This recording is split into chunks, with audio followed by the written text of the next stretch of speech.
My name is Tyler Fornes, and I am one of the co-hosts of the Good, the Bad, and the Hungy AEW podcast here on the Voice of Wrestling Podcasting Network. We take a broad scope approach to the world of All Elite Wrestling and the entire universe of Tony Khan. We talk about the big matches, the big stars, the promos, the storylines, and we also look at it from a big picture perspective. How are things going to change over the course of the next 10 years with AEW still in the picture?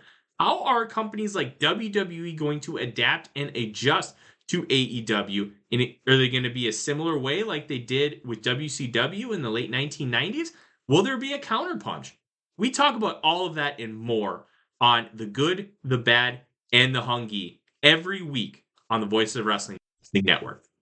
This podcast is a member of the Voices of Wrestling Podcasting Network. Visit voicesofwrestling.com to hear the rest of our great podcasts, as well as show reviews, columns, opinions, and updates across the world of wrestling. Here we go!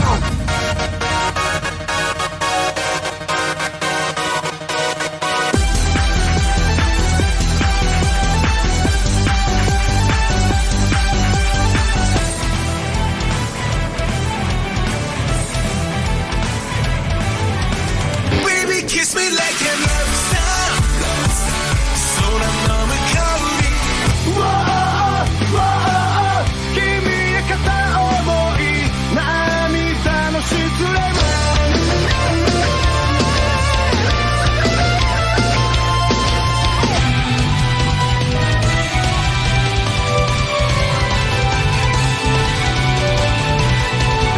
Give me two, give me five, give me double shadows.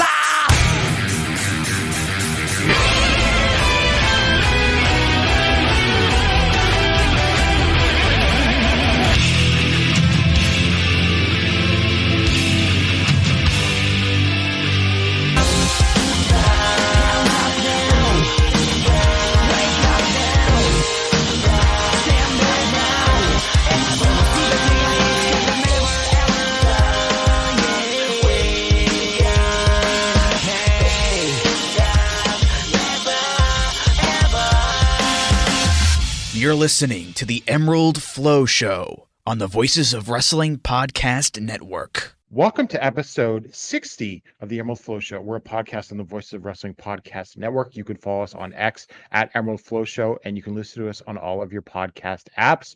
If you're on Apple Podcasts, leave us a 5-star review, and you can go to voicesofwrestling.com/donate to donate to the show if you're feeling generous. I'm Gerard here with Paul again.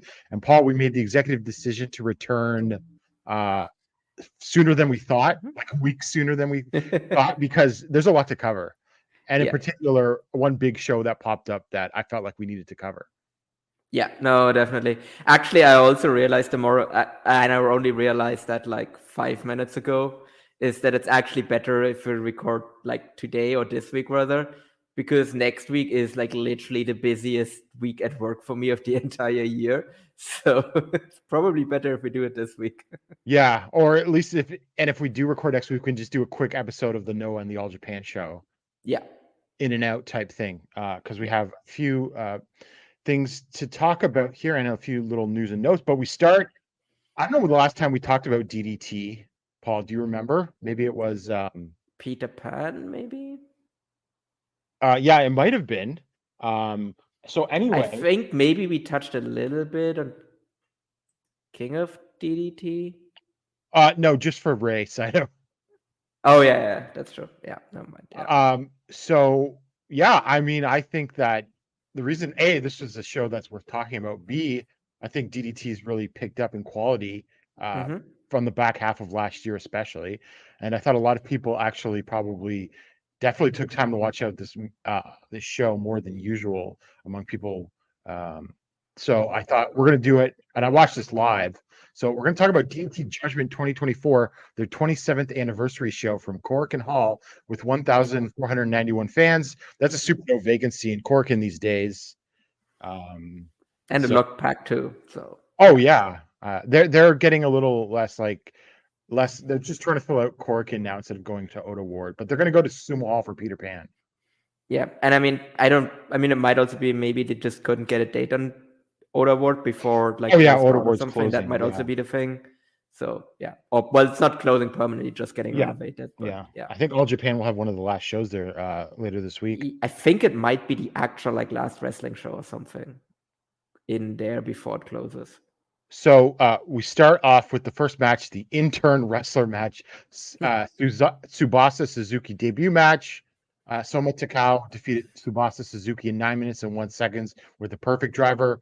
So Suzuki comes from one of those university wrestling clubs, much like Inamura came from one of those too. There's like a whole story, even in English, about Inamura and his time in a Japanese wrestling club at the Japan Times.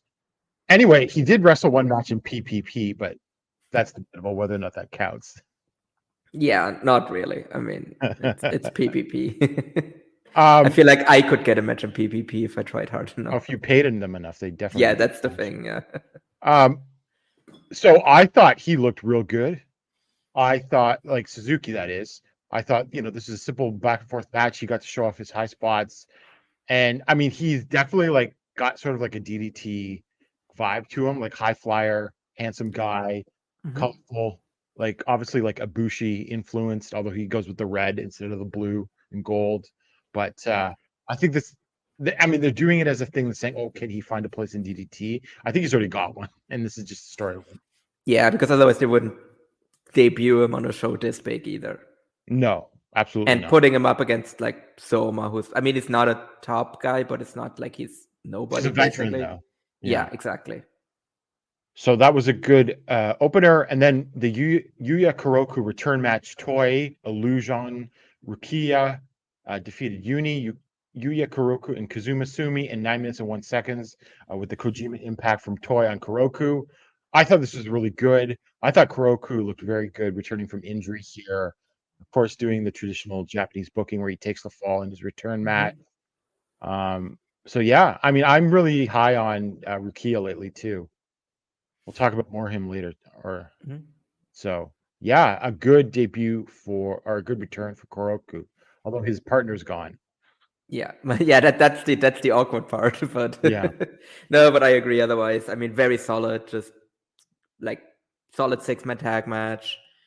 Yeah, I think that's really all you can say, and it's because it always can be a bit shaky, right? When people come back from like long injuries, like how well have they recovered? Yeah. But I think from the first impression, it seems like there's no like long-term damage or anything like that. No, definitely not. And I mean, it's just a sign. Like, look at these. Like, how many like young wrestlers that DDT always turns out.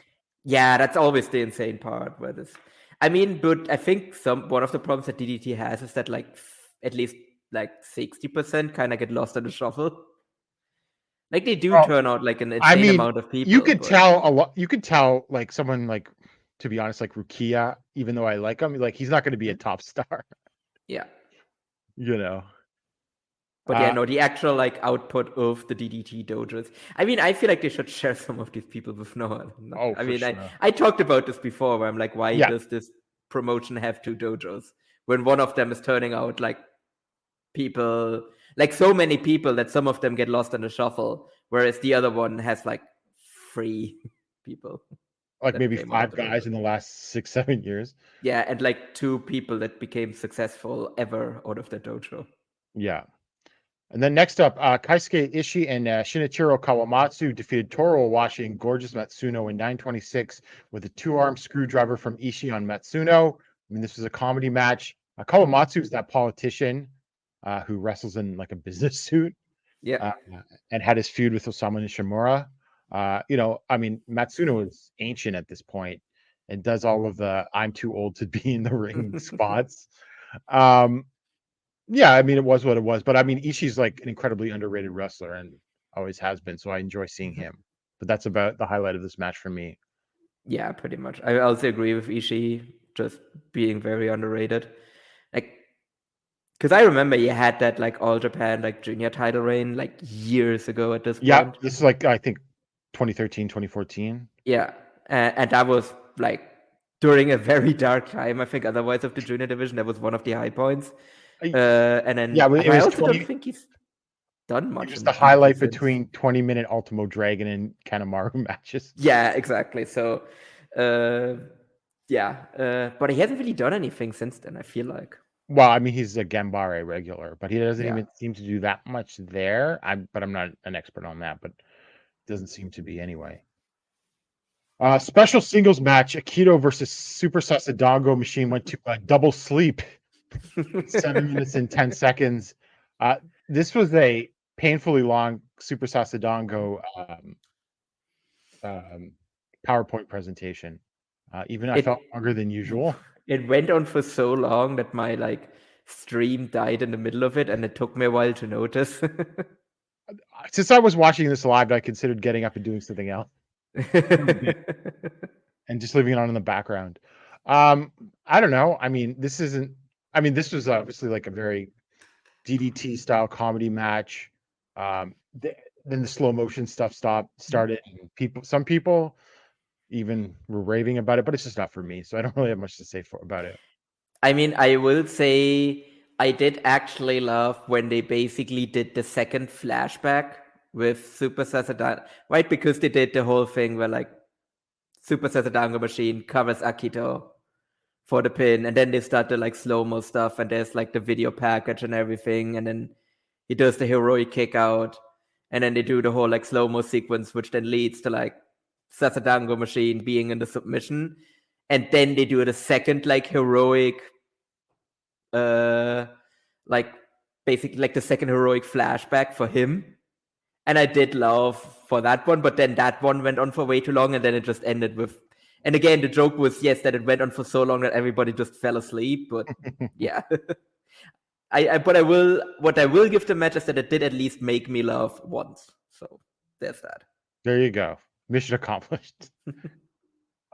Next up, we had Schadenfreude International versus Damnation TA. Daisuke Sasaki Cannon and MJ Paul defeated Chris Brooks, Masahiro Takanashi, and Antonio Honda in 11 minutes and 21 seconds with a just Cobra twist from Cannon on Honda. This was just kind of there. I thought it had some comedy spots too, but it was sort of kind of forgettable. Yeah, no, definitely. I mean, with Schadenfreude being back, I kind of need to see where I actually put my Schadenfreude flag because I actually own one. Oh, okay. Yeah, I bought it. That's cool. I bought it way back in the day. Well, you know how long ago that was? Because I bought it A at an OTT show, which but also B, I bought it from Aussie Open. Oh, so, really? That's funny. This was a while ago. And then next up, special singles match. Ken Oka defeated Shanshiro Takagi in 10 minutes and 32 seconds with the Spear of Fire. So this was basically the Genbari graduation match. Mm-hmm. So Oka was accompanied to the ring by the entire Genbari, or most of it at least, I think. The entire Genbari roster. Yumahiro Imanari was on commentary. And this was actually kind of a good match, I thought. This definitely exceeded my expectations. Oh, absolutely. I don't know about this one. But there's a bunch of power bombs, and they really hustled this one, I say. It was 10 minutes. It was good. And then from my Takagi got on the map or on the mic after the match, and congratulated him and said you guys are ready to move on and everything like that. Yeah, I think that was really nice. All of the emotion in the post match, because Oka was just bawling his eyes out. Mm-hmm. And also I need to say this as well, because I don't know how many times we're gonna be talking about Ken Oka otherwise. Just all-time great theme song.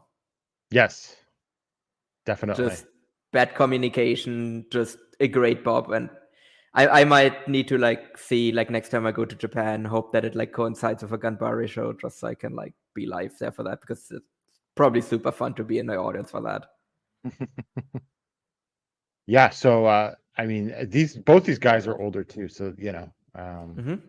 But Takagi knows how to be dramatic, so I'll give him. Yes, I mean, yeah, it's quite literally why he started DDT, because he wanted to do kind of this sort of stuff. He's a showman. Yeah. Special tag match: Shuji Ishikawa and Yoshitatsu defeated Kazusada Higuchi and Yukio Naya in 12 minutes and 24 seconds with the Splash Mountain from Ishikawa on Higuchi. Paul, this is pretty good. Yeah. Well, I mean, if you sort of bracket out one of the members, and I was about to say this match, I think you can figure out who. Ishikawa really took it to Higuchi and Naya. Mm-hmm. Yeah, no, I think as sad as it is that it's gone from All Japan, I have been enjoying like the stuff that Ishikawa has been doing outside of it so far. Yep. He definitely seems to be like very, very motivated as He well. is very motivated. We'll talk about another one of his matches a little later in the show, but I thought this was a lot of fun, and it really set up stuff between him and Naya and Higuchi. Yeah. We'll talk about that a little later when we get to the King of DDT tournament. No, they definitely set up some stuff there. I think it's KOD 6-man tag team title belt title, and this is a belt versus disbandment match. Jun Akiyama, Danshuko Dino, and Makoto Oishi defeated Kazuki Harada, Naruki Doi, and Shinya Aoki in 9:48 when there was a egoist driver attempt from Harada, but Oishi did the cutback into the pin. Paul, I wasn't keeping up with all of my DDT, so I had no idea that Harada, Doi, and Aoki had formed a faction a month ago. Mm-hmm. And in a typical DDT like comedy fashion, they have a faction and it disbands in a month. I because I also don't really keep up, but I kind of had the feeling that that's the vibe that they were going for. I mean, I actually was thinking that they literally just formed this unit just for this match, but okay, they at least gave it a month, so they actually did it. They actually did it better than I gave them credit for. Yeah, it was called Zuncha Muscle Survivor. So it's just putting all of the gimmicks together. Yeah, basically. Okay. But I mean that very DDT comedy type thing there. We'll never forget this legendary faction. And they sold it as being so sad after the match. Yes, Hirata really went all in on that one. I mean, Doi is also the perfect straightman for that as well. Well, yeah, like, I what was the fuck are we doing? I mean, Doi avoiding trying to be in the ring with Dino. Yes, that too. There wasn't much to this match either. No, the match itself was okay, but like I said, I did actually enjoy the whole disbandment thing afterwards, because while I didn't know, I kind of had a feeling that this was not a faction that had been around for a long time. So I kind of got the joke they were going for here. Mm-hmm. Next up, DDT Extreme title, the Calling Pain Jungle Death Match. Shunma Katsamata defeated Hideki Okatani in 13:38 with a Toton splash on the barbed wire board for his first defense of the Extreme title. I really enjoyed this, actually. I thought it was pretty good. I would probably say this might be the third best match on the show, even. Or fourth best match. Fourth best match? I would say fourth best match, because there's 3 matches coming up that I like more than this. But this was still really good. I mean, this was just a barbed wire death match with some leaves and trees put in, and plush toy snakes. Jungle death match. But yeah, they both bled early, and they did the skewer spots to themselves, and then to do it as a fighting spirit spot. I mean, Shunma basically bled seconds into the match, essentially. Yeah, basically. Because I remember the bell rang and he bumped immediately into the barbed wire board, and I just look away briefly and look back, and he's just bleeding everywhere. This continues, I think, a great stretch for Okatani, and I thought that he's slowly he's building more of a stoic character, but it's a little better than the sort of blank expressions on his face that I have generally associated with him. He showed a little more edge here and everything like that. Definitely. He's never gonna be like The Rock, but no. But it's he does. Yeah, I agree with you that he has more that it's not that he's, because definitely he was charisma-less before, and he definitely has more of an aura now, I think is what I was the best way of describing it, right? There's a bit of danger to him now, where this guy will just fuck you up basically. Mm-hmm. And then next up for the KOD tag team title, Tetsuya Endo and Yuki Ino defeated Ryuki Honda and Yuma Anzai in 16:57 when Endo pinned Honda with the Burning Star Press. Paul, this was awesome. Yeah. We were so very wrong on the winners of this match, though. Yeah, that's definitely I'm not a huge fan of the outcome here, because it just kind of made All Japan look like shit. Well, and also happened later as well. Anzai's got his title match in 5 days. Yeah, that too. I mean, he didn't take the pin at least, but I mean, he is never going to. No, the booking definitely is very, very questionable. And I mean, I kind of have the feeling that this probably is going to be the end of the DDT All Japan relationship. Well, we'll see. Well, I mean, obviously we have to get through the March 30th show, but I'm assuming that Toy and Onita are dropping those titles. Yeah. So we'll see from there what happens. Feeling as well. You know, but the match itself was great. It's like, oh yeah, it just again made me like angry that we had to deal with sexy Yuki Ino for like what 2 Well, 3 I was going to years? say, I think between this and another match we'll get to, I think Ino can be nominated for most improved this year. Yeah, because we could have gotten this Ino for like, like all this time where he had to like go around and like sexually harass people instead. So yeah, I don't know, but yeah, aside from that, this match was awesome.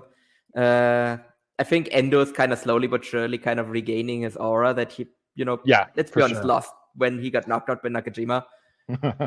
So he is kind of like slowly but surely getting back there, and I think he might be the one to like take the title over Ueno eventually. But this match was awesome. What I really loved actually, like early on, where you had that like sequence with Anzai and Endo, where like Anzai like reversed or like dodged the Enzigiri, and then Endo blocked the knee, which I don't think I've seen anyone do before. Like I've seen people dodge the knee, but he just straight up like blocked it. Yeah. Which I think that's actually going to be, I hope that like other people do that as well going forward. Because I think that can be like a really cool like sequence that Anzai can like put into his like repertoire. Where like he goes for the knee, but like instead of dodging, like the guy just like blocks it, then he needs to like figure out a way how to get around that. But yeah. Oh, I was gonna say, I thought all the Honda and Ino stuff was great too. Yeah, I mean, there was one spot there where I wasn't sure if there was like a miscommunication between them though. What spot was that? Where like they were like running towards each other and just kind of collided. And then they kind of like went down and like huddled up a bit, where it looked like they were talking, where I feel like someone was supposed to take a spear, but they weren't like clear which of them was supposed to. So they just kind of ran into each other. But that also fits in for those two. Yeah. So I don't think it was that glaring, but I do remember that now that you mention it. But yeah, we'll talk more about the booking in a second.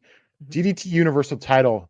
Mao defeated Takeshi Masada in 4 minutes and 22 seconds by KO with the Senpu Yaku like jumping spinning kick for his sixth defense of the Universal title.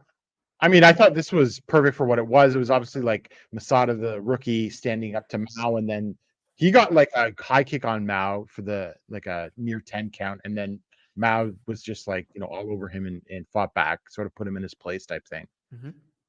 Yeah, I actually missed a good chunk of the match because I went and like made myself some tea, and then the match just because I thought this was going to be longer, and then it just kind of ended really quickly. So I actually missed the finish. Yeah, but it was more like a setting, like a long-term thing between these two. But yeah, I was basically standing in my kitchen next to my kettle, and then I just hear the ring bell. I'm like, what? Wait. And then in a special singles match, Konosuke Takeshita defeated Yuma Aoyagi in 19 minutes and 16 seconds with the Revolution-style Falcon Arrow. I mean, what else to say? This was incredible. This is my match of the show. I know others like the main event more. I thought this was a more complete match. I mean, Yuma was incredible here as the outsider, harassing the DDT fans, basically. And just, he's so great at that. And I mean, high impact work, never a dull moment. And I think it was just a more complete match from start to finish. Yeah. It's actually funny that like Yuma's heel run is generally considered a failure. But he's been ever since he turned back face, he's really good at playing heel whenever he has to. Like here. Right? Well, it's so weird. The funny thing is, like, everyone loved the first heel turn when he gave that suplex to Kento Miyahara. Yeah, that part was good. Right? That was follow-up was very memorable. Yeah. I thought that match against those two was like a very weak given what you were sort of expecting from him. And then the pandemic happened. And he started Right. wearing a leather jacket for some reason. That was the most heelish thing about him. Yeah. And then they built that back up. So yeah, I mean, but he's full bloom, like can be an amazing asshole when you need him to be. Yeah, no, but I agree that this was an amazing match. I will say I'm probably on the side that the main event was better. But yeah, this was, I mean, just two of the best wrestlers on the planet. I think it's the best, like, right? Like, it's, if you know that these two are great, like, it's exactly the kind of match you'd think these two would have against each other, I think. Like, I went like 4 1/4 on this one. Like, I thought this was just a great banger. So I guess we'll just stop and talk here. I mean, this result we expected Takeshi to beat Yuma. Yeah. We did not. We expected Honda and Anzai to win the KOD tag team titles. Not a fan of All Japan losing both of their matches to DDT on this show. Yeah. So I guess I don't know. Why did you let this happen type thing? I mean, I guess DDT is the bigger promotion, but like again, like what did you get out of but like because it's like the entire relationship, like what did All Japan really get out of it? What was like the most high profile? They got Sakaguchi and Okatani in the Real World Tag League. Great. Yeah, I don't know if it was worth it for that. Yeah, I mean we'll know after probably not until after the carnival if this relationship is still in existence. Yeah, I mean especially since it seems like DDT is actually pivoting, I mean not with Noah, but at least with the team Noah. Yeah. It seems like there's a strong relationship. Right, yeah, we didn't talk about that because after the Extreme title match, Hiroki popped up on video and challenged Shunma. Okay, I know, but still that's funny. But yeah, that's sort of the thing. So we'll have to see for now. I mean, the interesting thing though is I suppose like the tag title match wasn't announced until much later. So I don't know, you didn't have to do it. No, yeah, I mean you got a great match out of it, but I don't know if this is, I mean, on the other hand, I guess if you wanted to send over a team, and it's the problem of the All Japan roster being so thin, if you wanted to send a team here, like who else? Tamara and Sat. Yeah, or I don't know, Ashino and Jiro, I guess. But again, you wouldn't have, I don't know if that would have been a good fit. So I don't know. I know Jiro on this show. Yeah, I mean, he would have fit. I mean, he seems to like he doesn't really work DDT all that much. It's weird. I thought he did work a few DDT shows. He did, but I don't think he really has much, like, because I think he announced, like, when he came back, it seemed like he was going to work a lot of DDT, but I don't think he actually really, like, has all that much this year. Yeah. So yeah, I mean, we'll see what happens, but I'm a little skeptical of what's going to happen going forward and about the wiseness of the booking in this. And then in our main event for the KOD openweight title, Yukari Ueno defeated Hiroshima in 22 minutes and 50 seconds with the WR to make his third defense of the KOD title. This was amazing as well. I thought my rationale for saying that the semi-main event was better was I thought that they did a better job from start to finish, whereas I thought, okay, they start here was a little start to finish. I mean, a little slower to start, and then they brawled in the crowd, although Ueno did do the moonsault off the entrance to the stands. But I mean, the closing stretch here was incredible, though. And then Hiroshima, just like his facial expressions and his selling, like when he was in that sleeper hold, just top notch. I mean, definitely still one of the best matches of the year so far. Yeah, absolutely. Like I said, I actually prefer this over the semi-main because I just like the whole like dramatic elements more of this, like with it being a title match as well. So like that upped the stakes for me as well, and also like Ueno overcoming Hiroshima, I think it's a great storyline. And I guess maybe what another thing that contributed to it, because I think I I know objectively that Hirashima's great, but I always because I don't watch DDT super regularly. Like every time I like come in to like watch one of his big matches, I'm like reminded of how great he actually is. Mm-hmm. So Yeah, like a lot of talk about Hiroshima like as a unsung legend, basically. yeah, like because he is like legitimately still like one of the best wrestlers in Japan on the planet. Because I was about to say Japan, but he really is like one of the best wrestlers in the world still. Yeah.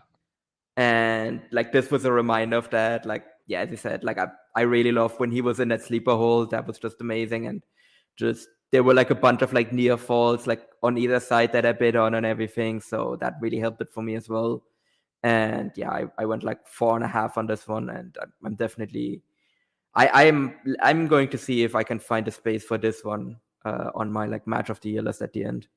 Mm-hmm. And then some notes coming out of the show. I wanted to watch the first round of the D Generations tournament, but I didn't get a chance to. Although I'm not even sure if it's actually up on Wrestle Universe yet, but I'm going to check that out. And so also notes, El Desperado will be on the Sumo Hall show on the 21st Peter Pan.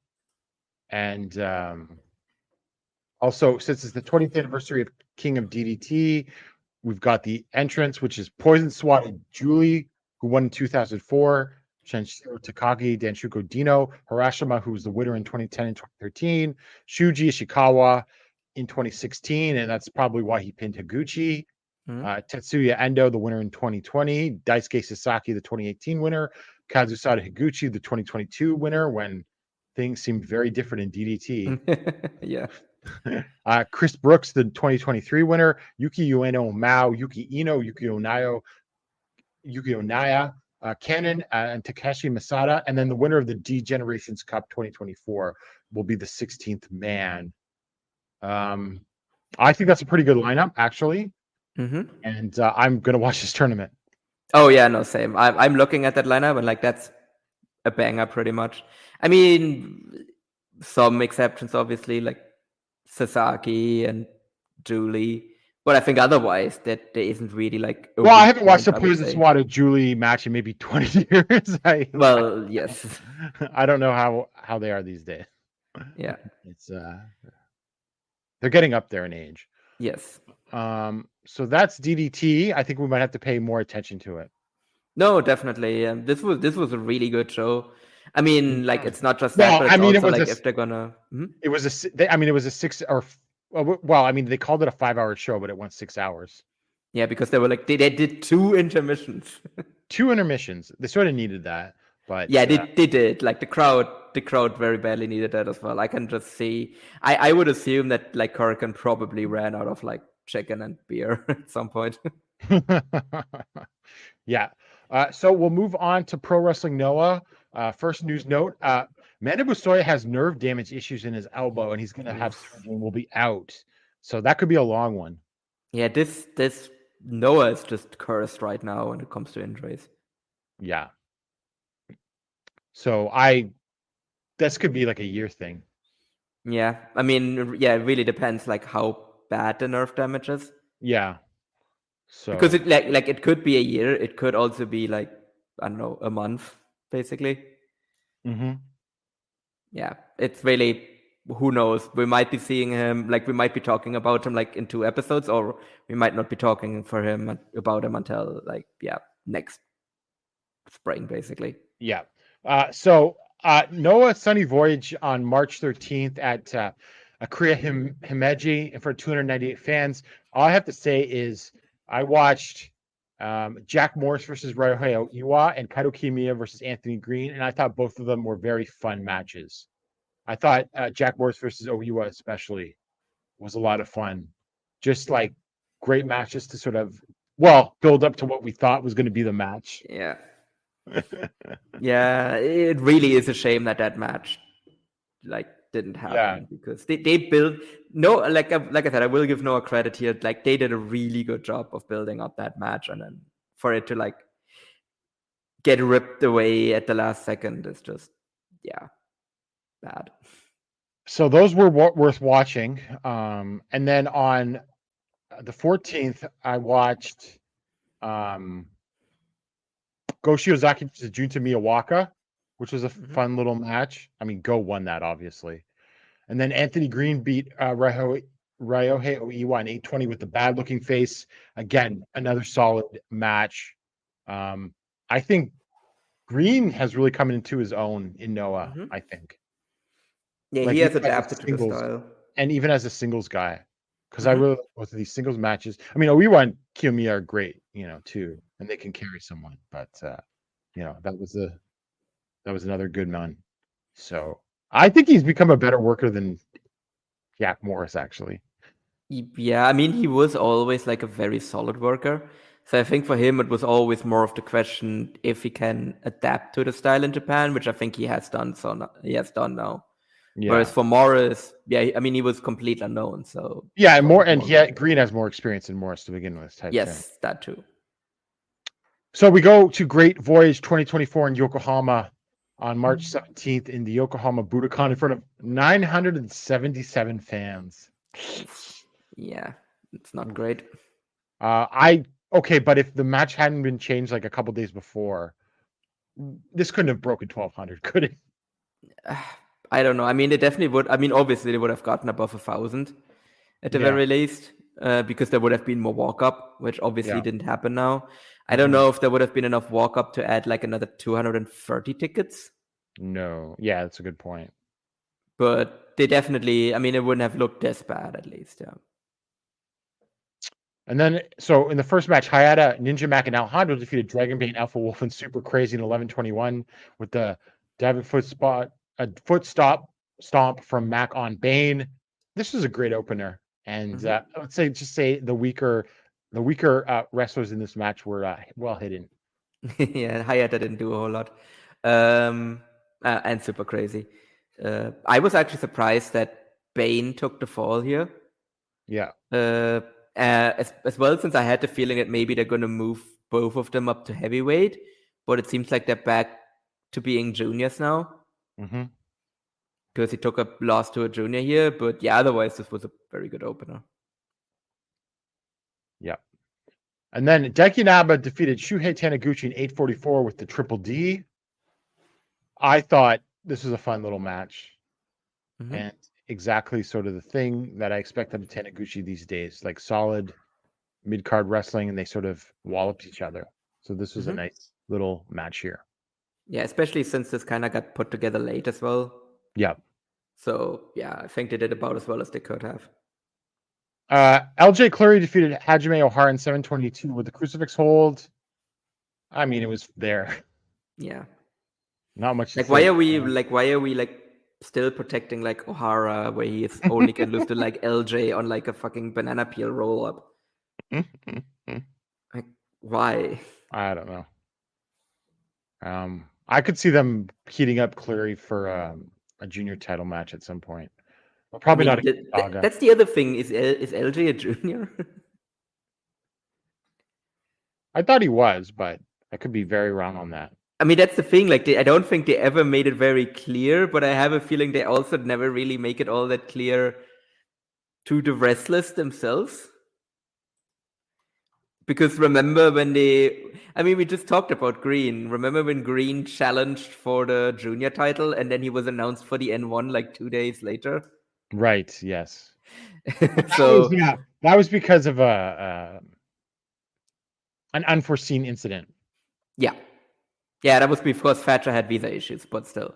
Oh, wasn't that I thought that was Michael Elgin.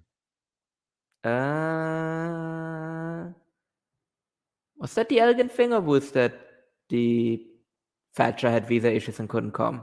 It could be that one too. Yeah. I can't remember exactly. It was one of those. Yeah. But LJ is kind of borderline, especially in Noah, for being a junior. Yeah. Like he's 5'10", 194 pounds. So next up, Elio to Dr. Wagner Jr. and Shuji Kato defeated Jake Lee and Tadasuke in 15:01 with the Wagner driver from Wagner on Tadasuke. Paul, I can't say this quite hyped me up. Yeah. This was just kind of there. I mean, Wagner and Jake did a bunch of grappling. to start the Yeah. It got fun once Wagner started tossing Tadasuke around, but yes. Yeah, the last few minutes were good, but otherwise it wasn't that much to it. no. And then of course, Jake Lee punked Wagner after the match. Yeah. Which I don't know. I think Wagner's retaining now. Really? Because I now have the feeling that he's losing because he won this match. Yeah, I don't. Who knows? I think they yeah. should keep it on Wagner. I really hope they keep it on Wagner. It would be stupid to put it back on Jake now. Yeah, it's like, okay, and if it, well, we don't really know if getting the title was in his contract, but why would you sign a contract just to be a transitional champion for a month? Yeah, where you're not even in Japan for the majority of it. Yeah, that seems where you're like, oh yeah, we put the title on you in March when you spent half the month touring Europe. Yeah. So I don't know. I kind of think he's retaining now. Yeah. But I can't rule it. I have 60-40 he's retaining. Yeah, I just want to put it at 70-30 just because I want it to happen. And then Masa Kitamiya defeated Manabu Soya and Raihoya Yiwa in a 3-way in 11:51 with a diving senton from Kitamiya on Soya. Not surprising. Soya is going to be out for a while, possibly. This was fun just because you don't really get a 3-way between 3 heavyweights like this. No. And they just and they also didn't do the whole shtick of one guy rolls to the outside and the other two spots. Yeah. They were just all 3 of them were just nah, we're just gonna lariat each other into oblivion until one of us is left standing. Exactly. And so it was obviously I don't love 3-ways in general, but this was fine and it was different. Especially because it got again, Inaba and Taniguchi, it got thrown together late. Yeah, this was thrown so together. They had no time to prepare something here, and it also being a match type that none of them are familiar with. No, you could kind of tell, I think. Yeah. But again, given all of those caveats, I thought it was it was oh yeah, really as good as it could have been given all of those caveats, because it ended up being really, really, really fun, just hard-hitting action. And then Keno defeated Uka Sasaki in 11:38 by countout because he delivered the PFS from the top rope to Sasaki on the outside, and Sasaki tried to roll in, but he couldn't make it. Paul, I don't know if you listened to the flagship with Gran Akuma this week. I did, yeah.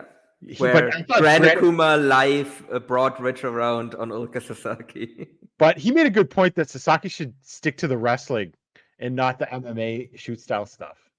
Yeah, no, I agree as well. Because I get why he wants to do it, and it's probably there's people that encourage him to do it as well. For sure, especially in that dressing room. Yeah. So, but he is just better at the actual wrestling part, and if he wants to be a wrestler, I think maybe leaning into that as well is more beneficial for him as well, because I like watching shoot style, but it's also a dead end.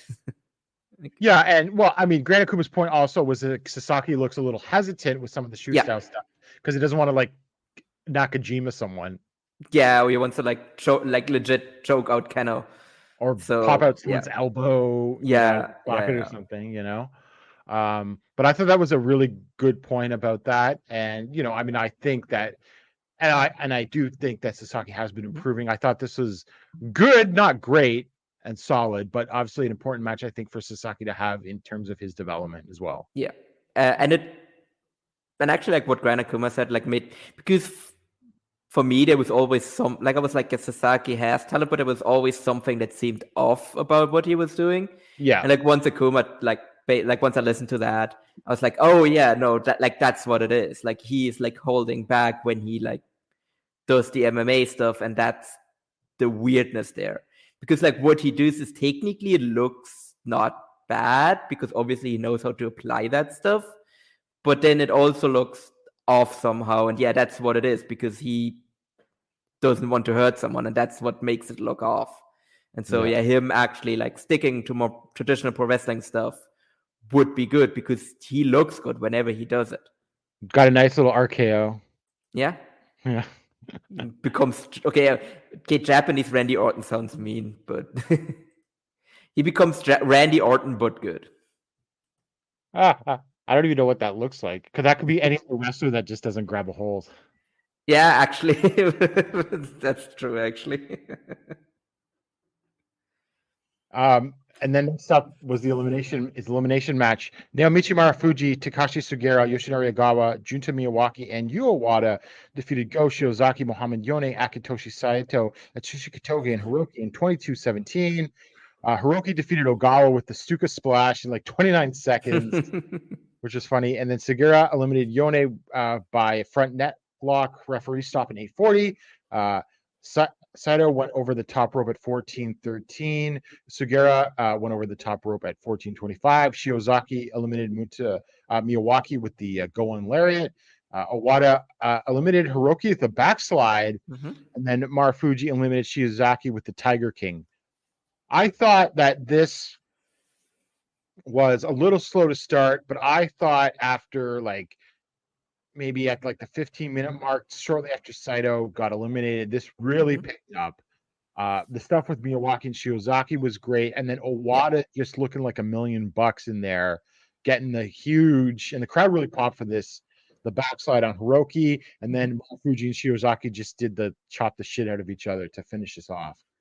Yeah, I mean, this was really like to put over Owada, like, right? Because it was kind of weird. Like, why are we doing this elimination match? And then it became kind of clear, like, what they're doing here is they're trying to put over Owada. Yeah, like not just him eliminating Hiroki, but also him surviving until the end as well. Yeah, because it was him and Marufuji that were like left standing at the end of the match. Yeah, and I think that was like the important visual there. It's like it's Owada in there with like arguably one of the biggest legends in the history of the promotion. So yeah, and I also loved all of the stuff with like Shiozaki and Miyawaki. Like that was just amazing. Just Miyawaki just trying to hang in there and just ultimately like falling short because Shiozaki is just better than him. That was really great. And then I thought this was as you said, it started off slow, but then it became really, really great by the end. And I'm a real sicko, and I want to see a Marufuji versus Shiozaki match in 2024. Oh no, absolutely. I would definitely want to see that because Shiozaki is obviously slowing down, but again, just like like he's getting to that stage that Marufuji has been in for a couple of years now, right? Yeah. Where like the average like Go Shiozaki like random tag match, he might not be going as hard anymore, but he can still turn it on when he has to. And then for the GHC Junior Heavyweight title, Daga defeated Yohei in 14:49 with the Diablo Wings for his 5th defense of the title. I can't even believe it's been 5 defenses. I thought this is like the 3rd. I was like, this is odd. Remember when we recorded and I was like, that's clearly a transitionary reign, and then he's going to lose it to Eita at the January show, and it's been 3 months since then. Paul, I gotta say, I really like this, and I think this might be the best Daga match in this reign. Yeah, I agree, actually. And Paul, I'm going to say it. Yohei's the best junior in Noah. Trying to think if I can come up with someone. Like Gopadores are sort of a tag team. Yeah. They don't have that much single stuff. I mean, Ninja Mac, maybe. But Ogawa. But I mean, I think Yohei, in terms of getting pushed, because they're not really pushing Ninja Mac right now. Or Ogawa. And stepping up. Like, it was the same thing where he was like a sympathetic babyface. He sold well, got some big near falls during the end, but then eventually fell to Daga. You know? He has become like one of the best at this like sympathetic babyface underdog style of match. Yeah. So I'm a member of the Yohei Respect Army. No, absolutely. I mean, this has been a Yohei Respect podcast for a while now. Yeah, so, I mean, he's really found himself.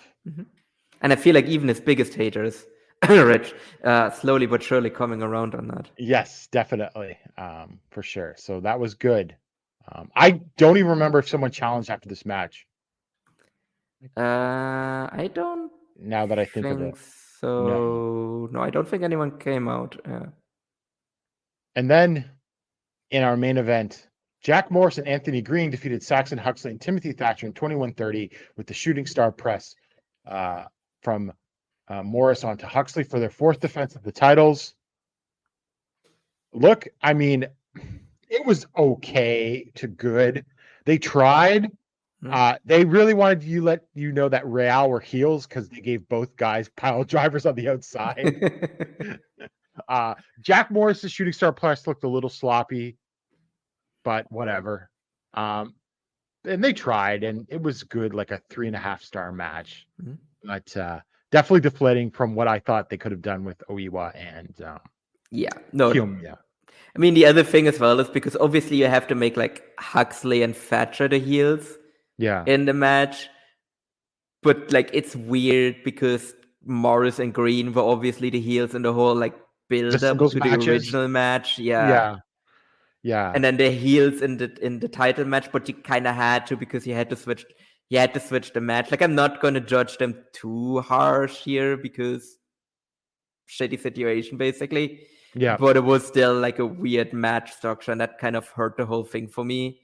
Because the guys that were like dastardly heels in the entire lead up to their title match are like all of a sudden the sympathetic baby faces because they're up against like the bigger heels essentially. Yeah, that was a little weird, but I thought they brought it back a little towards the end. I actually liked the finishing sequence. Yeah. Where I think actually Huxley actually looked pretty decent during the finishing sequence, I will say. But yeah, I also thought the match went a little bit long. Yeah, for sure. I mean, I don't know. Would it have made sense to switch this into semi-main? Yes. Right, like I can't believe I'll say that. Would it have made sense to give Daga 21 minutes instead? Oh, I don't know about that. As much as we praise Yohei, I mean, I think there might be a limit to like how long you can just like take the beating. Yeah, that's true. But still, I feel like actually it would have been on the I don't know. Like there is really no good situation just with like Kaito being out and you kind of building the entire show was built around Kaito and we were winning, right? Oh yeah, for sure. But we'll get to this. Yeah, we're gonna get to this in a second, because I'm going to talk about the March 31st Korakuen lineup. But like Kiyomiya, what was it, like spinal bruising or something? And they said he could be back very fast, but I'm not sure how fast. Isn't he booked on the Korakuen? He is. Yeah. Never mind. Okay, so I guess we're gonna go to that next. Because so second match on the third match on the Korakuen is Anthony Green versus Daiki Inaba. So I thought maybe Inaba was gonna pin Green in the challenge. I don't know. I would just go back to Kaito. Yeah, for and sure. Just do the match. Just have them beat him. Yeah, because they also did the whole angle. They did the whole angle of Keno and Owada calling out Kaito and Uiva, and I think they also said that like, just give up the shot that you didn't get. Like, just give it to us instead. Yeah, because I feel like those two were supposed to be their first challengers. Yep. So I think like, especially since Kaito is just right back, I think you should not like change course. Just like do the match whenever you like find a good spot for it. Just do the title switch there, and then just keep trucking on with what you were going to do originally anyway. Yeah. I'm looking at. Okay, let's get the schedule up here. Okay. So 31st.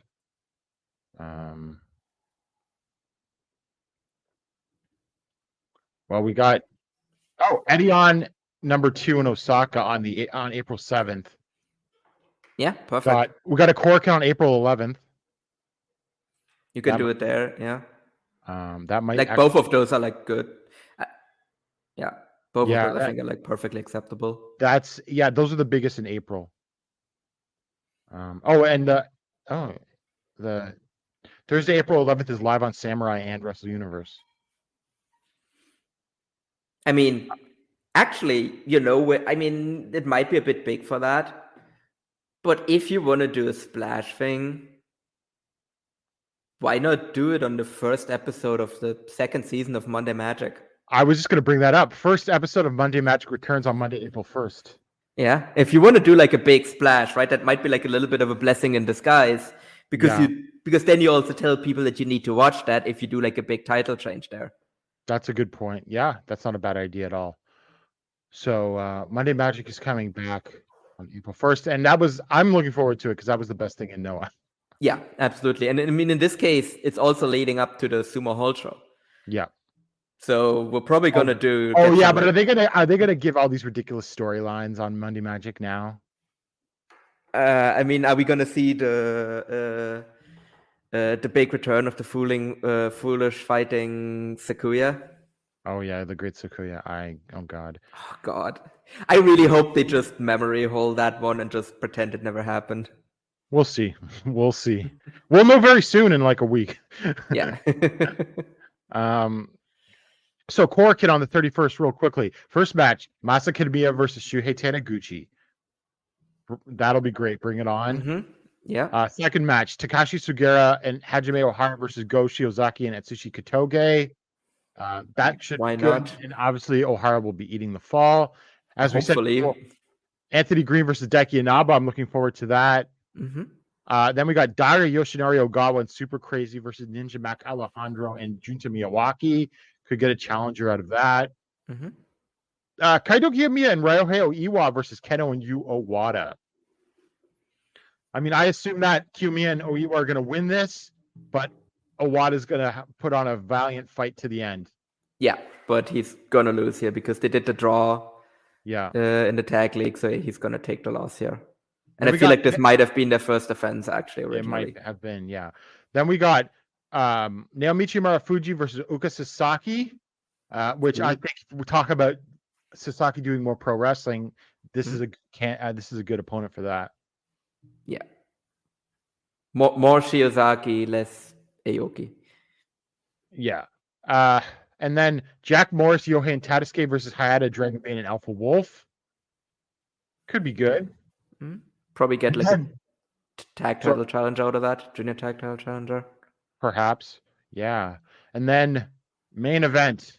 El Hijo de Dr. Wagner versus Jake Lee for the GHC Heavyweight Championship. And this will be Wagner's first defense. Hopefully, it better be. Oh god, I really don't want, because like not just it being back on Jake, but because we know who's going to be the first defense if Jake wins. Mm-hmm. And I really don't want to see that match again. No. So I really hope this is just Jake. This is just Wagner.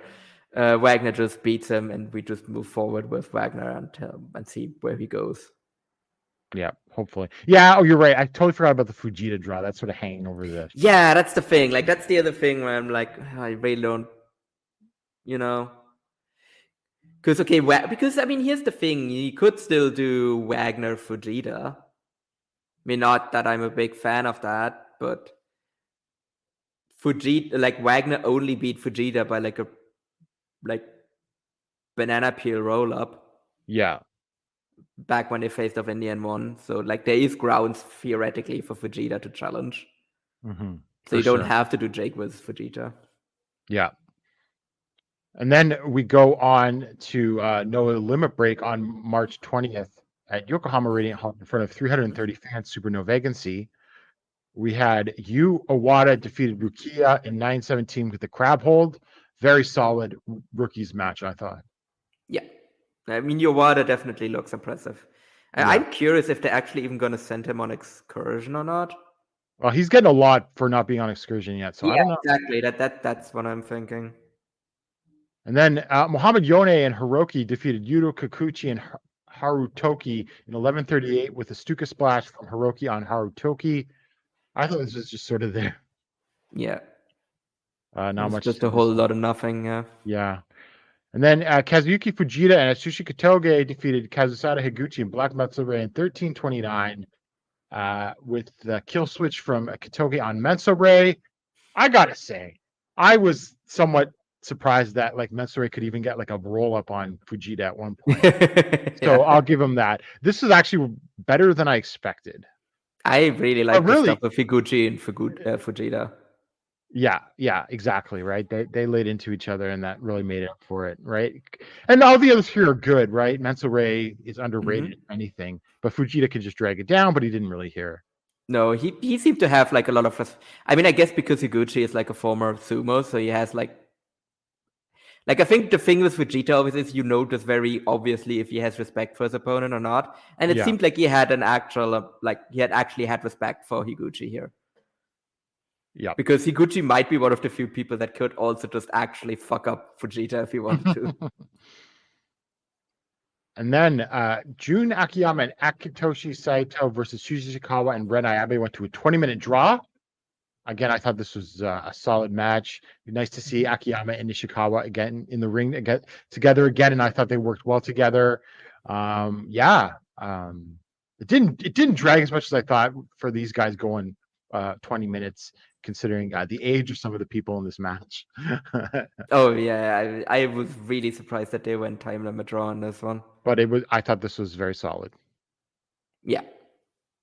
No, it was very solid match. Just I would say maybe a little bit too long because of the time limit draw, but otherwise, yeah, it was fine.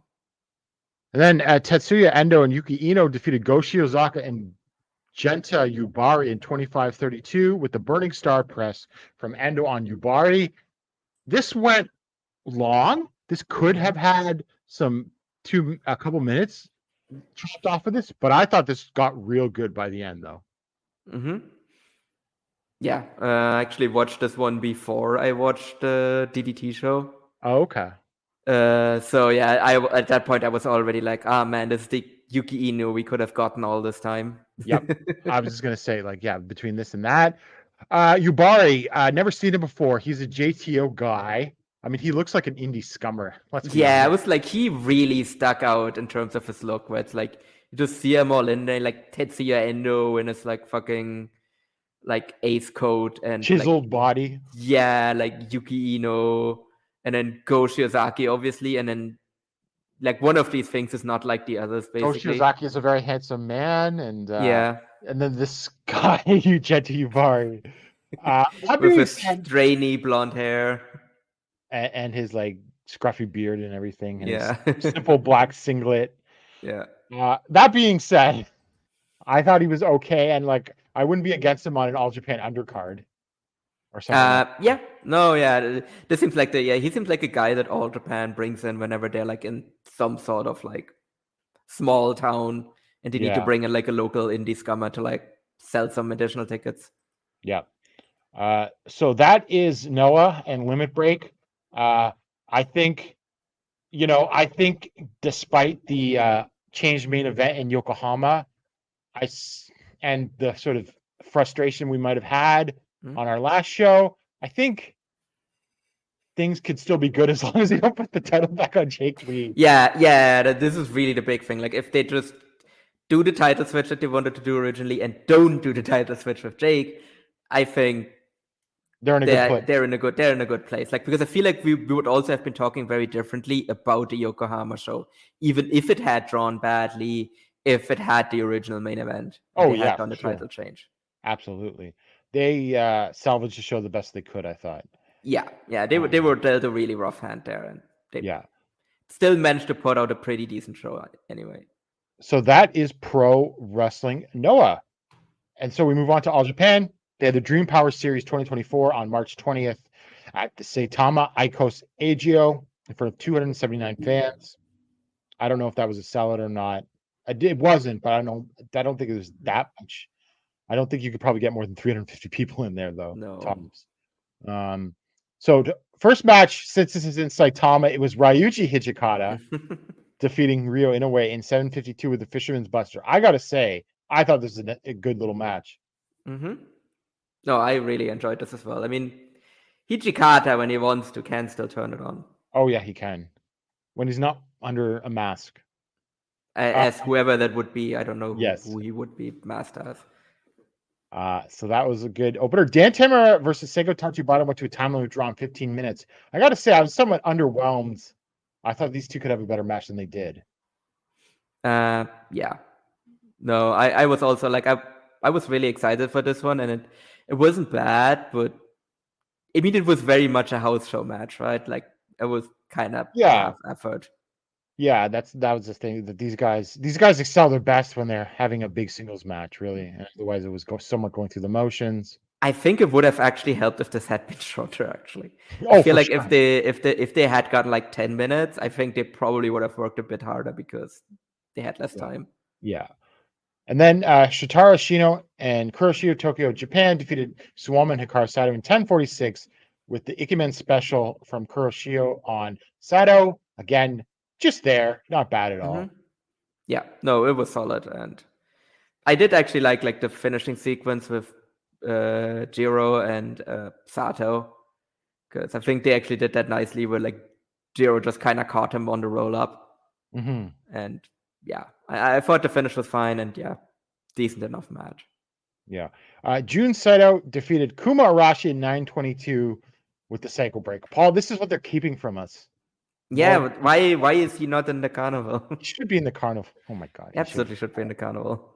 I like this. I mean, it was a little slow at points, but it was fun seeing these guys just pummel each other and like do their thing.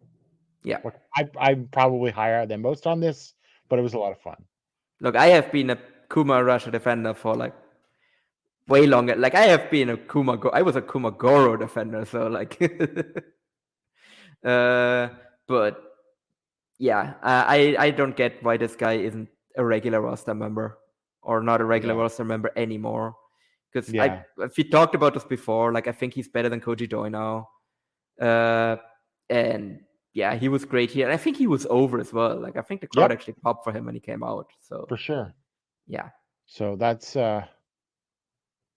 it was a fun little match, but also sort of frustrating because this is what they're keeping from us.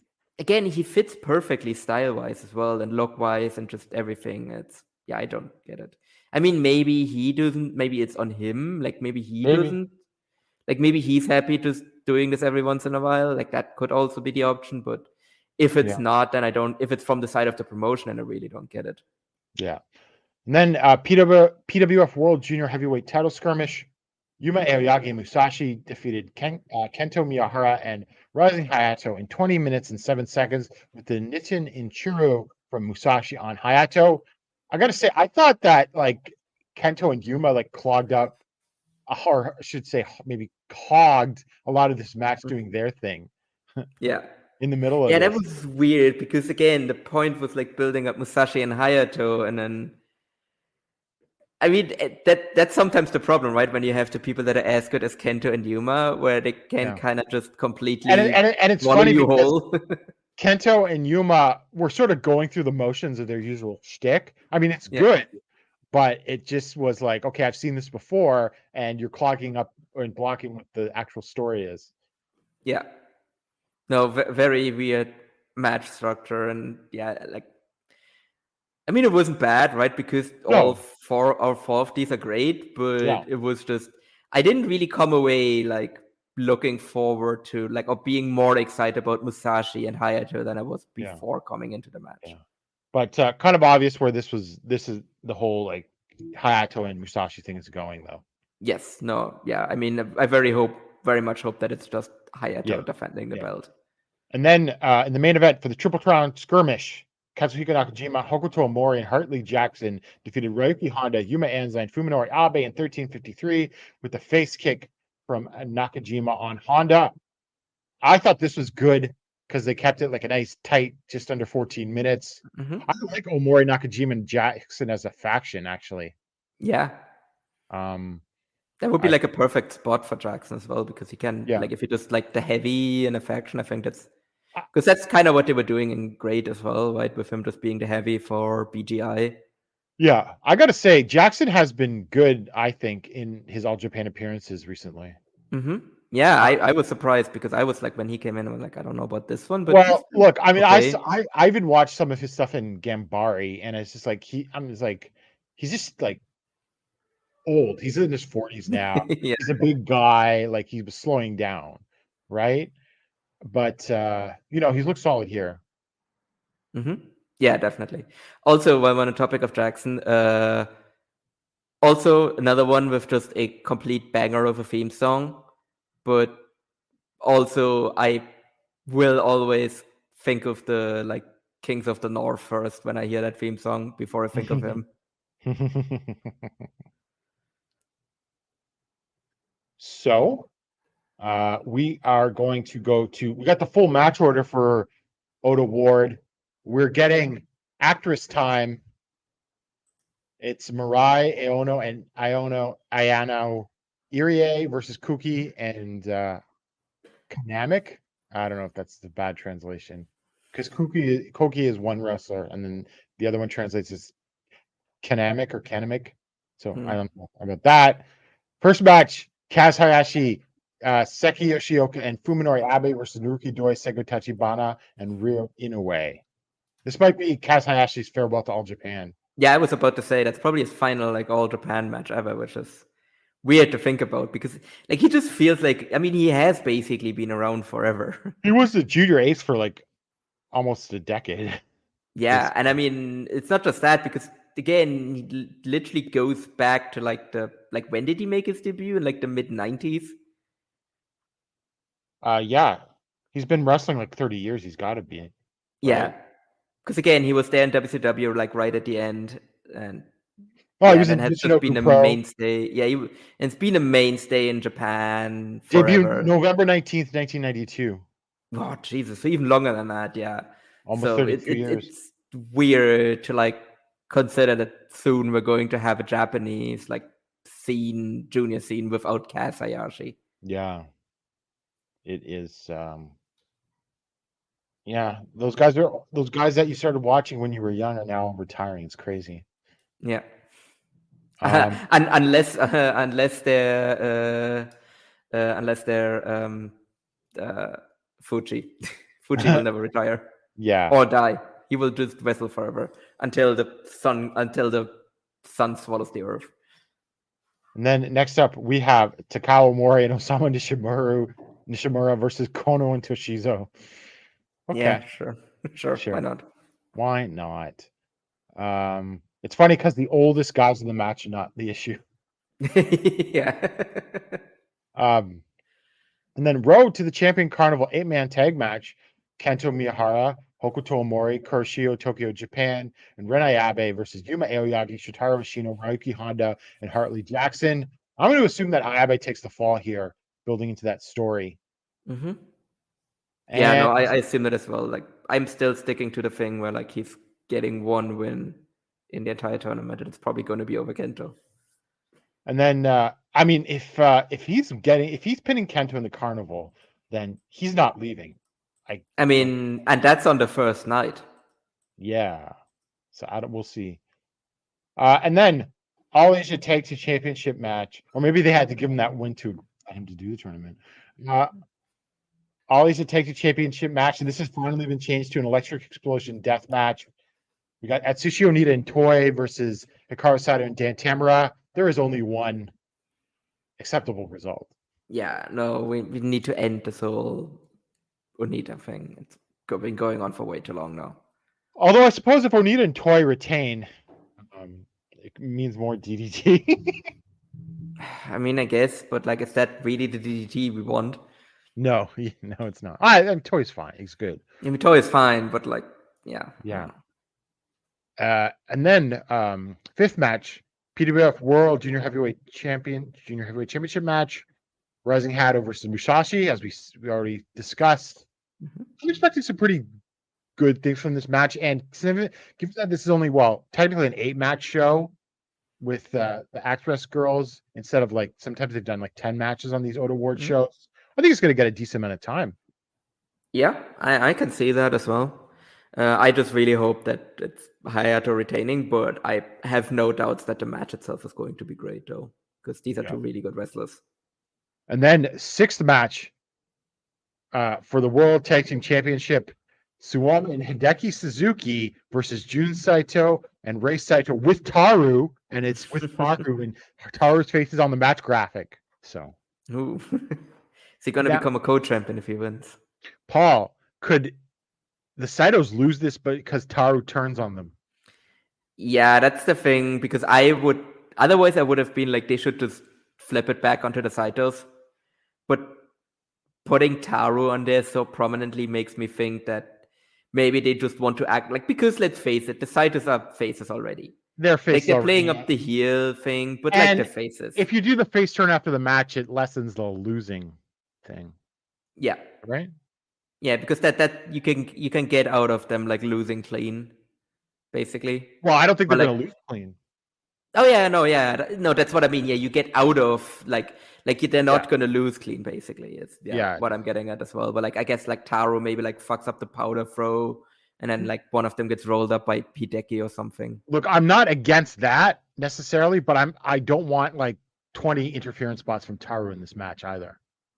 I might be getting that though. I just want one interference attempt, and it's the finish, and I mean if they go in that direction type thing.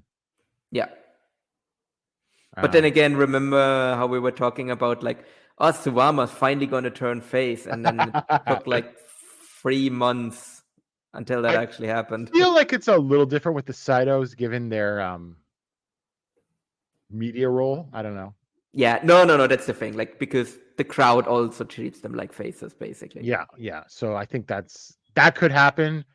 They could just win. The Saitos could just win the titles back. I could also see that. I don't know where to go with this now, though. I'm 50. I mean, it could be Tauro tries to interfere, and they're just like, no, fuck this. We want to do this ourselves, and they send it back. Yeah, that could be a thing, and then they win. I mean, like I said, I could see them like doing this whole thing where like Tauro turns on them, and that's how they get out of losing clean. Yeah, but I still would just put the titles on the Saitos. Yeah, that's also probably the wisest. There's just no energy with the Hideki Suwama team. Oh God, no, yeah. And then in our main event, Katsuhiko Nakajima versus Yuma Anzai for the Triple Crown. I mean, I'm incredibly hyped after this match. I thought, like on that last Saitama show we talked about, and all the other little shows since the last Korakuen, I mean, they've done a great job building this up. Yeah. No, I am hyped for this as well. Although now I have shifted towards very firmly believing Nakajima is just going to retain. And what was your shift? Well, Nakajima not being in the carnival. Oh yeah. I mean, obviously that's once they added Davey instead, I was like, okay, like it just doesn't make sense for Nakajima to lose the title here. Right. So yeah, we had Davey Boy Smith Jr. in Block A and Rei Saito in Block B. Paul, we've got the full carnival lineups here. Mm-hmm. I'm not going to go through everything, but we'll go through the first night and the last couple nights because the last Block A and B show. So first night, Shotaro Ashino versus Hokuto Omori. Is this an Omori upset?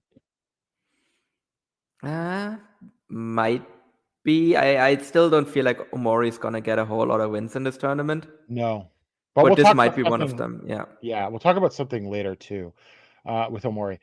Yuma Aoyagi versus Davey Boy Smith Jr. I mean, I got to assume if you're bringing in Smith, you got to give him the win on the first night. Yeah, no, he's definitely beating Yuma. Kento Miyahara versus Ren Ayabe. Again, I feel like this might be Ren's only win. Yeah. Or, well, there's two scenarios. Either this is his only win, yeah, or he actually only loses like 2 matches total and then gets eliminated on the final night by Jiro. Yeah. Then we got Ryuki Honda versus Lord Crew. I mean, I have no real frame of reference for Lord Crew, so can't. Well, I mean, again, new foreigner, you got to have him go over. Yeah. I think that's what's happening. I guess, yeah. I mean, that's how I'd book it. I mean, you just got to at least establish these guys. Yeah, true. Yeah, because otherwise it just, it just looks like a loser. Yeah. Yeah. I mean, there's some old carnivals where there's like some random foreigners they would bring in. This is like the 80s. And even in the early, and they would look like Lord Crew too. Yeah, and they would end up with 0 points or 2 points and get nothing. But I think you got to book differently than that. Yeah. Yuma Anzai versus Jun Saito. I mean, I'm looking forward to this. But I think Anzai wins. Because, well, you gotta have Anzai win this. Yeah, and I also feel like we might be getting another new period title challenge at some point soon as well. And then Suwama versus Rei Saito. I mean, I'm kind of looking forward to this too. I might give Rei the win here. Getting an upset over Suwama. Yeah, because I think there's another. Because we'll all assume Miyahara is going to win and then beat Nakajima for the Triple Crown. Rei Saito would be a great challenger for Kento. Yeah. So I say Suwama is losing to Rei here. That's my prediction. I mean, he's technically still owed the title match, right? Yeah, exactly. Anyway, let's fast forward to they're doing Yuma versus Kento on like some very random show, I thought. Where is it? I'm trying to find it now as well. Oh, here it is in the Makuhari Messe International Exhibition Hall 4. Yeah. On the 21st. Is that even a weekend? That's a Sunday. Okay, at the very least, it's a Sunday. And just, I don't know, it just seems it's in Chiba. Yeah. I don't know. It just seems just weird to do it there. Yeah. Yeah. I don't know. I don't really have. I mean, I'm assuming that Kento probably wins this, given what happened last time. But we'll see. Yeah. Could be in the draw too. I mean, also that show is like that's like the only draw on that show as well. Oh God, yes. Yeah, there's nothing else. Well, actually, Honda versus Anzai actually should be interesting too. Oh yes, actually, that would be a good one. So yeah, that show actually is not bad. Okay, so final block B night: Hartley Jackson versus Lord Crew. I think they might be coming out of that as a tag team. Oh God, maybe. Rei Saito versus Ryuki Honda. Yeah, I think this might be a Honda win. Okay. Suwama versus Jun Saito. So the thing is, who goes through to the final here from this block? Well, yeah, because they're not doing Hideki versus Suwama on the final night. No. Which I was surprised. I'm not gonna lie. I was sort of expecting that to be the last night match. Because some people have been throwing around Suwama as a winner of this, but that's that's preposterous. It's that would be such a terrible booking decision. Oh, I think it would be terrible, but I just don't want. I want to hold my words and not say preposterous at this point because I don't know. I mean, scared. Yeah. I mean, again, we said the same thing. But then why not just? Yeah. I don't know. Like I said, we said the same thing when Suwama. Like again, you have to remember it's Suwama because we said the same thing when they did the Suwama versus Jake match. Yeah. And then he just won the title. And there's also but Jun Saito could also be a guy that can eliminate Suwama. Yes, very much so. Because also you've got Yuma Anzai versus Hideki Suzuki, which has that match got a story. Yeah. Right, and I really have loved, and it's something I've wanted to see. I really love the Anzai and Hideki interactions. Right, like Anzai proving himself to Suzuki and everything like that. Right. Oh, absolutely. But I could very easily also see this ending up being a time limit draw and then Suwama goes through. Yeah. I think Hideki's beating Anzai, though. Yeah, I do think it's likely that Hideki is going to the final. And then Jun beats Suwama. Jun beats Suwama, and then, it gets set up as a challenger down the line, and then Hideki goes to the final against Kento. Yeah. And then so we've got Carnival Block A on Korakuen Hall on May 6th during Golden Week. We got Kuroshio Tokyo Japan versus Renai Abe. Whatever. Yeah. I'm sure, no doubt, that Jiro will do spots related to Ren being so tall. Absolutely. That will be like half the match. And then Shotaro Yoshino versus Cyrus. I mean, I assume one of them is going to be in the running and will get eliminated here. Is he going to suplex him? Is Shino going to suplex Ooh. That? I mean, that would be very impressive, yeah. That might be his, thing for like not going through, and he at least gets to suplex Cyrus. I mean, Cyrus could win this too to block Ashino, though. Yeah, I like again. One of these men will be alive coming into the match, and the other guy will eliminate him. I just don't like. It could be either or. Like I don't know. The Jiro versus Ren, I doubt will be a thing. Yeah, like I said, unless Ren goes on like a run and then he gets eliminated by Jiro here, I don't think that match is going to be relevant. Okay, so this is what I meant when we'll talk about Omori more later. Mm-hmm. Yuma Aoyagi versus Hokuto Omori. Is Hokuto spoiling Yuma? Yeah, I think that's the likeliest outcome here, and then the block comes down to Kento versus Davey. And what I assume that Kento is beating Davey, and Davey is going to be protected and is going to be in the running on the final night, right? Yeah, no, definitely. Like once he gets the final night against Kento, it's pretty clear that like he's probably gonna like pick up a lot of wins early on and maybe get some like losses down the stretch, and then the block comes down to him and Kento here. I figured that if they were going to the trouble of getting Davey Boy Smith Jr. in this tournament, he's going to be a factor in the final, going into the final night. Yeah, and we finally get him after the promise of the 2020 Carnival. Yes, but we're still waiting for the Takashi Sugiura participation in the Carnival. Because I remember like, and I think I was one of those being like, I think Sugiura's just going to win this. We were robbed. We were robbed of this, and it's probably never going to happen at this point. But... No, we'll see, but no, probably not. And then, of course, then on May 12th, the finals at Yokohama Buntai. I mean, Buntai maybe up to 4,000 people. Hideki versus Kento is fresh. I'm still leaning towards that. Yeah. I don't have another final. Like, do you think anyone else out of Block A, like maybe Yuma, but again, I think it's like 99% likely that it's going to be Kento. Okay. Well, yeah. Okay, so I'm not going to give percentages. I'm going to give likelihood. Kento Miyahara, number 1.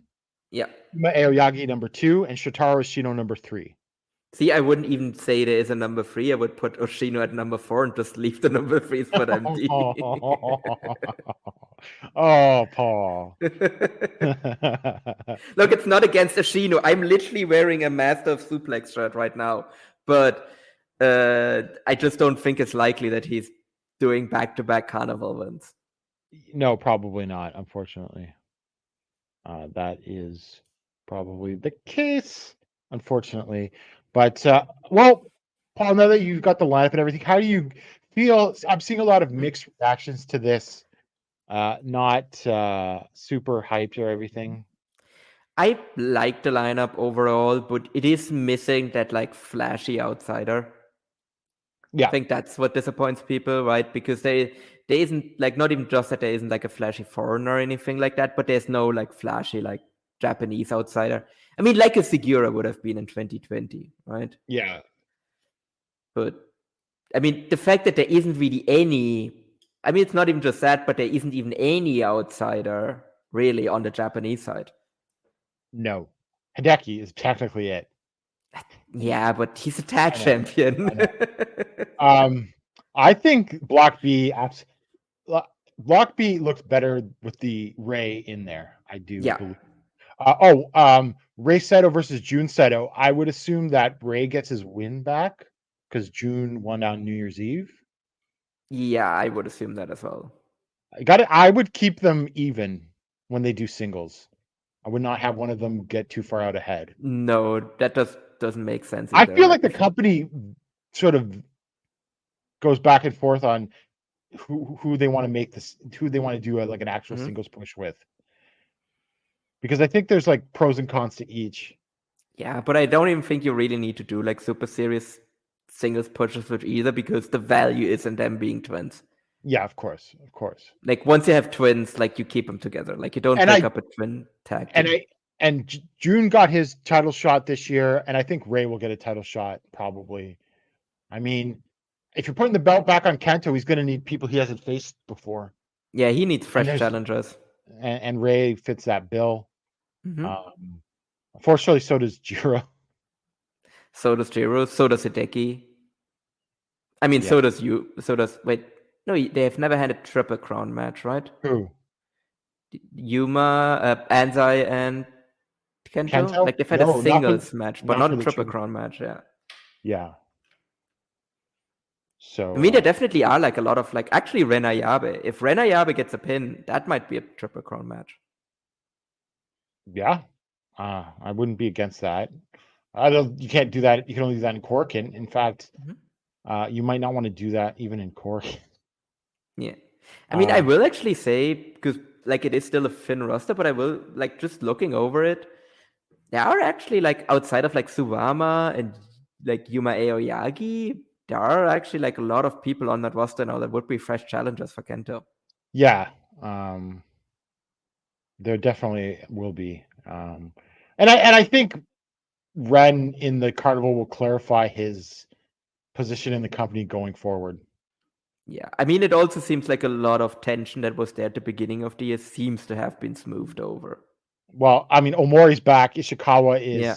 is interacting with other wrestlers, All Japan wrestlers on Twitter. So that could definitely be the case. I mean, I don't know if this would ever happen, but you could bring back Ishikawa and Black Mensa-Ray later in an invasion angle if you wanted to. Yeah, sure, but I'm actually kind of like that then not. Like, that's actually one of the reasons why I think there's like fresh challenges, because, for example, like Shuji Ishikawa not being there, you know, like that opens up a spot for someone to move up. Absolutely. More permanently. So, yeah, but I'm still relatively confident in the Kento Hideki final. Yeah, I also feel like it's either that or Kento versus Suwama. But I think the winner, regardless, is Kento. Yeah, I just think, and it just seems like, Kento's eaten shit for like over a year now, basically. Yeah. Oh, and they have the tag title reign, but he's eaten a lot of shit though. Like since the Nagata loss. He got knocked out by Hokuto Omori. Yeah. And I think he can come back to the Triple Crown. I think it's time to put him back on put the Triple Crown back on him. Yeah. And you know, get Anzai ready, I suppose. Yeah. I mean, Yoyogi, December 31st. Maybe too soon.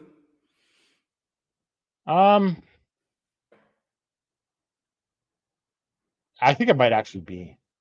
You could drag that out a little longer. I think Anzai next year Champion Carnival though, maybe. Yeah, I think if he doesn't win, if he doesn't win in December, I think he's winning the Carnival next year, and I think he might be winning then.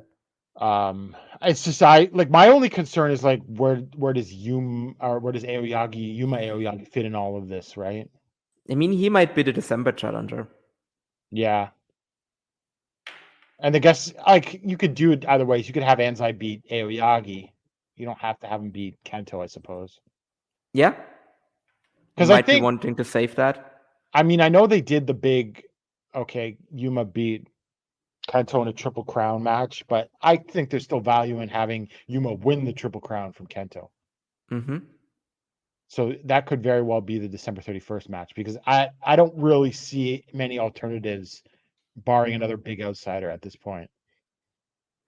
Yeah. So like for December 31st, you got Kento versus one of the Yumas, I think are the biggest match you could do. Yeah, for sure. Like that's definitely the biggest match you have in your holster right now. And you want to save that one for like it.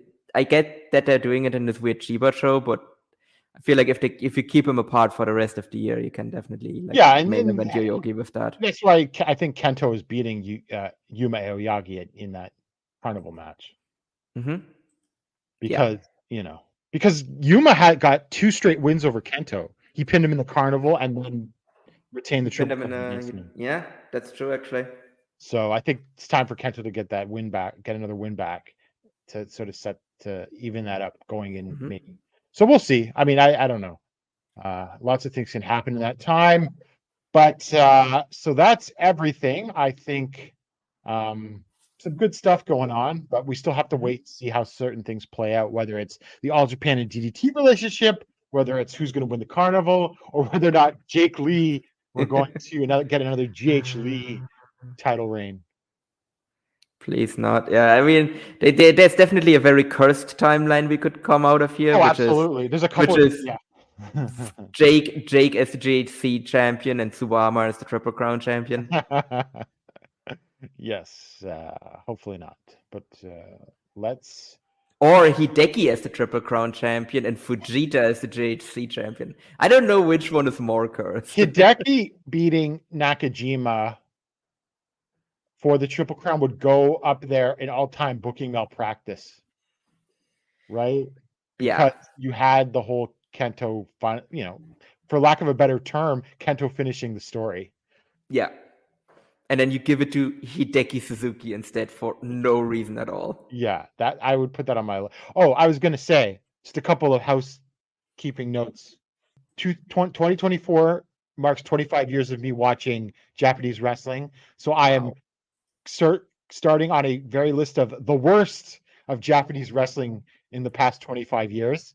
So either in the Voices of Wrestling Emerald Flow Show Discord and the Emerald Flow Show channel, offer up some of your suggestions. And then you can also, tweet us at Emerald Flow Show if you have suggestions as well. I got a list of about 25 that I put down. I also asked the amazing Alan 4L for some of suggestions of his own, because I know he's been watching almost as long. And so I'm going to ask some other people. So I'm getting a pretty good list compiled there together. And then also I was on Count Out Podcast Network Patreon with the awesome Ryan Nietzsche.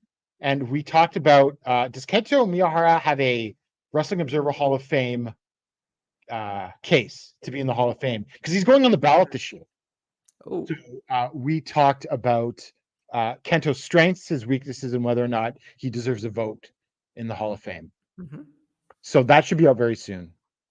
So that's actually, I'm going to listen to that because, I don't know how I would vote if I had a vote, to be honest. Well, I'm not going to spoil it here. The episode's not even out yet. No. So, don't do that. but it's not just. But we look at Kento's career, we look at his strengths and weaknesses, and then at the end we talk about whether or not I'd vote for him or not. So we'll have to tune in to that. So, Paul, I know you're going to be busy at work, but maybe we can sneak in a quick episode next week where we just talk about the Oda Ward Gym Show and the Noah Korakuen or something like that. Yeah, we'll see. We'll see if we can if I can make some, make like a little bit of time for that at least. Yeah, or even find a day where my brain isn't completely 100% fried. Yeah, but other than that, enjoy all of the hopefully great wrestling this weekend, and we will talk to you very soon. Bye. Do you like wrestling trivia? Then check out the 5-Star Match Game, the Pro Wrestling Quiz Show. I'm Joe Gagney. In every episode, I grill 3 contestants with 5 rounds of power-packed wrestling trivia. We have over 30 evergreen episodes in the archives covering WWE, AEW, Japan, Mexico, and much, much, much, much more. Play along at home and check it out today.